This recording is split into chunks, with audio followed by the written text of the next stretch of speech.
Hi, this is Sarit Switzer, and welcome to the It Is Taught podcast, a podcast devoted to the teachings of Rabbi Shneur Zalman of Liadi as recorded in his most famous work, the Tanya. My hope for this show is to make these teachings accessible and relatable to the average person, regardless of prior Jewish education or affiliation. The episodes follow the prescribed daily study portions and are meant to serve as practical lessons in how to live your life as your true self and develop an authentic and powerful relationship with your Creator. I have personally experienced the effects the study of this work has had on me, and I'm excited to share what I can of this knowledge with you. So please join me on this journey of learning, self-growth, and connection with your source.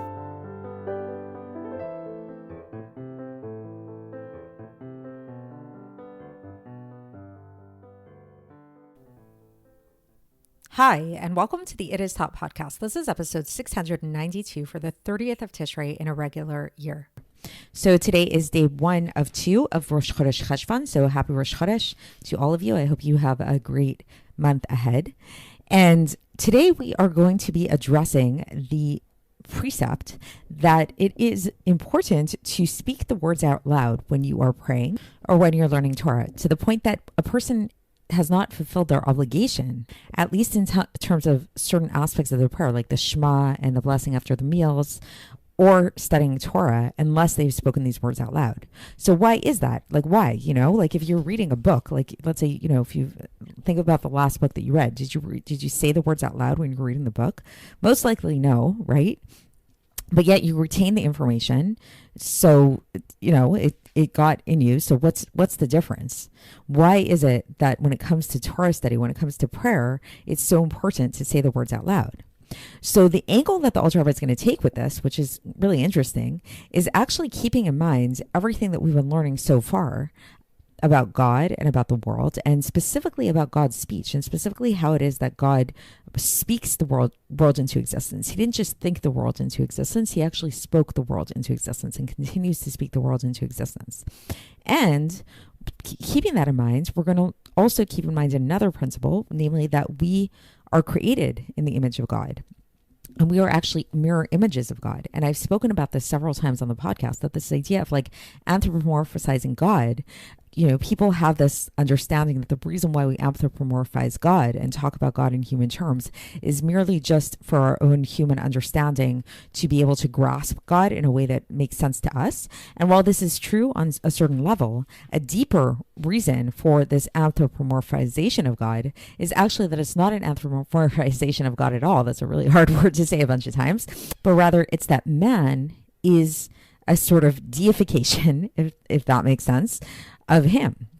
Meaning to say that it's not that God is a reflection of us, that we look at God and we use these terms to understand God in terms of who we are, but rather we are a reflection of God. We are a reflection of the attributes of God that God uses to express himself to us. So we've spoken about this before. And so again, if you've noticed, a lot of the epistle that we've been learning these days is a lot of review, but it's a review in a certain context of the broader discussion that we've been having. But the concepts are things we've discussed before. So we've spoken about this before as well, how man is a mirror image of God. But today, the Alter Rebbe is going to really break that down again. And so understanding that, so going back to speaking words of prayer out loud, why is this important? Because when we understand that we are a mirror reflection of God in all of God's attributes, then when we also understand that the way that God brings the world into existence, God's true way that he manifests himself is through his speech, this should encourage us to want to speak words of Torah out loud, as that's sort of like the ultimate way to connect to our source, which is him. So let's see how the Alter Rebbe explains this. And so again, for context, we are still in the middle of Epsistle 25 in Iggeres HaKodesh. It's quite a long epistle, so we still have a few more days with this epistle. So the Alter Rebbe begins and he says, here it is known to everybody that the soul of man is made up of 10 spheros. Spheros is a really hard word to translate properly, but for the sake of our discussion, I'll say 10 attributes. Chochmah, Bina, and Das are the first 3, and so on. We've elaborated upon these a bunch of times in the podcast, so I won't go through it here, but we know that there's 10 basic attributes within our souls. And all of these come from the breath of God's mouth. as is written, and we learned this in last week's Parsha when Hashem created man, v'yifach b'apav chulei. So that's from Bereshit chapter 2, verse 7, that God blew into his nostrils the soul of life into man. So we know that like God's breath is what brought our soul into existence. It comes from God's breath. So thus, we see that basically we were created directly from God. We were created in the image of God. That's the basic idea. And so that's in a general sense. Now, in specifics, the Alter Rebbe is going to get into the particularities of this, is that we know that the Chochmah Bina Das that's found in a person's soul, these are the three intellectual faculties, these are analogous to the Chochmah Bina Das of the 10 spheros above. So our intellect, our intellectual faculties are mirror images of the intellectual faculties above. And above, what are these intellectual faculties referred to? These are referred to as the Abba and Ima, the mother, the father and the mother. So the father is Chochmah, the mother is Bina. And Das is the union of both of them together. And then when we get into the more emotional attributes of the soul, so we know we've spoken about this before as well, the first two emotional attributes of the soul are Ava and Yira, love and fear. And then from there are a bunch of others that come down, all of the emotional attributes of the soul. And these emotional attributes of the soul are analogous to the emotional attributes of the 10 spheros above, which are called above Zer Anpin, which literally translates to mean little face.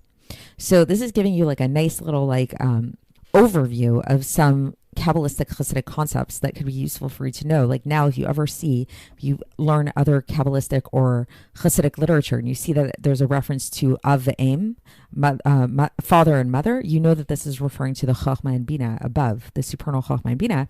Or if there's a reference to Zer Anpin, this is a reference to the Midos above, the supernal midos.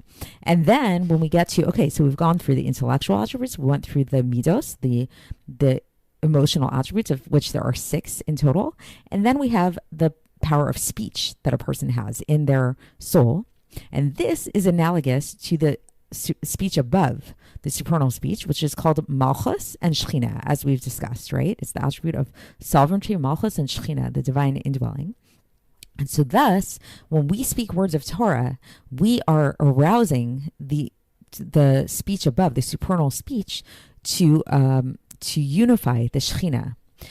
So basically, like just going back to yesterday's Tanya for a moment, where we talked about this idea that the Shekhinah that descends through all 4 of the worlds in this like descent way through different tzimtzumim and masachim, screens and stuff like that. But ultimately the Shekhinah is still there. It's still going through. It's piercing through in order to connect it back to its source. Because the Shekhinah is the supernal speech of God, we do that through our speech. So thus, this is why when we say the Kriyat Shema, the Shema prayer, or Birkat HaMazon, the grace after meals, or words of Torah, all of these things, it's important for us to do out loud, because it's not enough just to think these words, but actually to speak them out loud as well.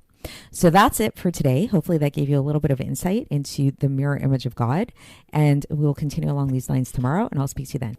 Thanks for listening to the It Is Taught podcast, hosted by Sarit Switzer. This podcast is dedicated in loving memory of my maternal grandfather, Avraham Yitzchak ben Binyamin HaKohen of blessed memory. Music by Shoshana. If you enjoyed this episode and would like to support the show, please share it with others and subscribe on YouTube, Apple iTunes, Spotify, or wherever you listen to podcasts. And make sure to leave us a 5-star review. To find out more about the It Is Taught project, including more information on my soon-to-be published book, please visit our website, itistaught.com. To catch the latest from me, follow me on Facebook, Instagram, and Twitter. Looking forward to speaking with you tomorrow, and until then, have a great day.